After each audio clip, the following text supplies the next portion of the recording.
अहम खबर अपने नाज़रीन तक पहुँचाएं कि ICC ने चैंपियंस ट्रॉफी 2025 के बजट की मंजूरी दे दी है। मज़ीद तफसील जान लेते हैं। डॉनिस के नुमाइंदे गुलाम मुर्तज़ा हमारे साथ मौजूद हैं। जी मुर्तज़ा, बताएगा क्या बजट के अदाद-ओ-शुमार सामने आ सके हैं?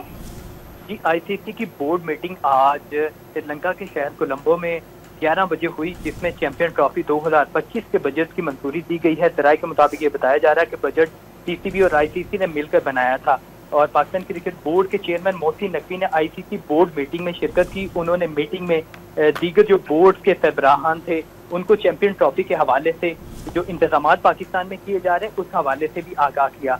तो आज बाकायदा तौर पर जो ICC ने चैंपियन ट्रॉफी के बजट की मंजूरी दी है और पाकिस्तान में चैंपियन ट्रॉफी का इनेकाद 2025 में होना है। इस हवाले से पाकिस्तान क्रिकेट बोर्ड की जानिब से दीगर इंतजाम भी किए जा रहे हैं और ICC भी पाकिस्तान क्रिकेट बोर्ड के साथ मिलकर इंतजामात में को देख रही है।